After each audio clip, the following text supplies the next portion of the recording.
So today we're going to see a boss in farming strategy that revolves around killing the shapy guardians. So the cycle actually is pretty simple. We are going to kill one of each of the guardians maps, one after the other, and we close the cycle by doing the Maven invitation. That's the form where we basically fight all of them at the same time, and after that we repeat the cycle again. My test run consisted in 5 full cycles, and this is all the loot that I got from all of that, including all the invitations. And yeah, we're going to leave the job for the excellence to price them all, and we're going to see how the spreadsheet looks like. As you can see, excellence priced the whole tab as 8 divs. This actually a big part of it was the Maven entrances that we get from the splinters that drop from the Maven invitation. So that's why during the invitation is pretty important. We also drop a divine. I'm pretty sure this is not representative since we should inspect the divine each 20 maps, even less if we were not using the maps.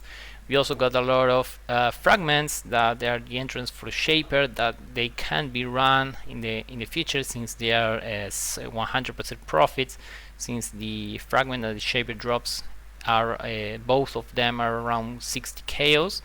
Since I have some harvests, I consider harvests pretty profitable, so I have them, and they are pretty quickly too. Some crescent splinters that didn't form a full invitation. We got a lot of conflicts from the Maven invitation. We got some raw chaos, and yeah, some extra stuff. That is some bubblegum currency. We got some essences since I have the essences expected in the tree. And yeah, as you can see, more stuff. We got some conquered maps that drop also from the Maven invitation. Excellence actually cannot price them, so we are going to add a separate section with them with the correct price. And we also including other stuff that Excellence is not pricing, like for example logbooks, since I also have some expedition in the map. And yeah, we're going to see the final breakdown, so we're going to see how much did we got with this strategy. So to end the video, we're going to see how much did we got for running these maps. I spent 91C for 7 maps, that is 13 chaos per map, and I also spent 325 for 25 more maps that I didn't run all of them, since I ran in a total of 5 sets, but again they were at 13C each.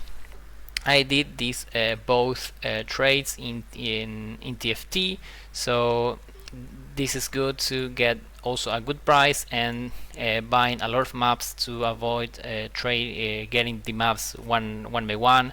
That would be pretty bad actually. And yeah, for the invitations, I had to buy 3 of them. I spent around 40C for each one.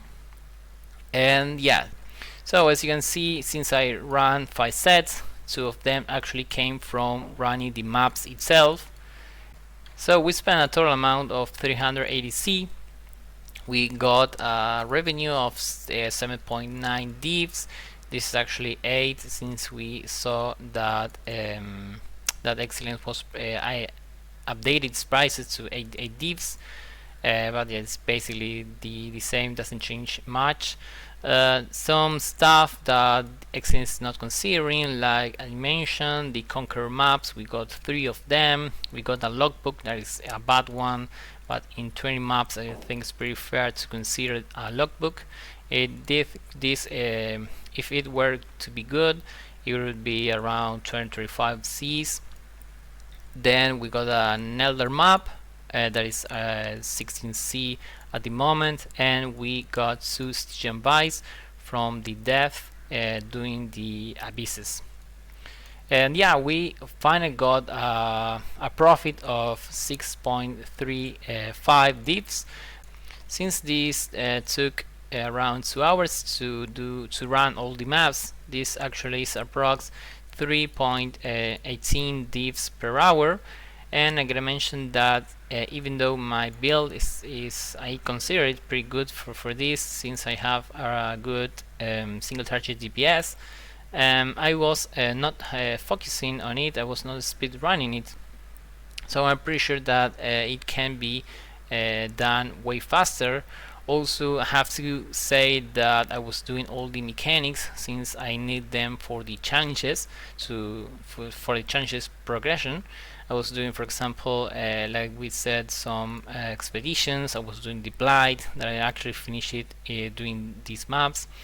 And yeah, I'm pretty sure that you can also, for example, not do anything in the map and rush the bosses, and of course that would actually net you less currency that you get from the maps, but maybe if getting more bosses done would net you more profit. I'm not sure. I do know that this is what I got, so I'm pretty sure they can push this number to a higher point. I would say that it can maybe get to 4 divines per hour, but I think it's fair to say that the strategy is around 3 and 4 divines per hour. And yeah, and that's basically for the video. That's it for the strategy. This strategy is like I said, is more focused in doing some bosses, that this was not affected by the latest changes that we got in this league about the loot changes. So I think it's pretty safe at this point of the league. And yeah, finally I will leave some showcases of me doing some of these bosses. One last thing that I want to show you is the Atlas passive tree. Like we saw in the loot breakdown, I have spec'd some stuff in the essences, basically all of the essence nodes, some of the harvest nodes, and I have all the maps nodes because I don't like to run out of maps. We are not running any influence, so this can be spec'd out.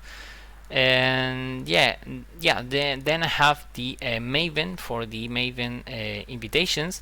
This actually brings you more splinters. This is actually pretty important for this strategy.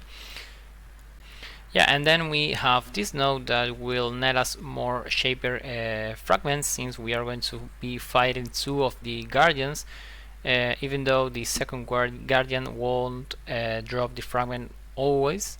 But yeah, it's pretty good. We also have the bosses nodes that are the Shaper bosses to get more Guardian maps, and for the Conqueror 2. And yeah, that's basically it for the Atlas passive tree, and I will leave you with some showcases of me fighting the bosses.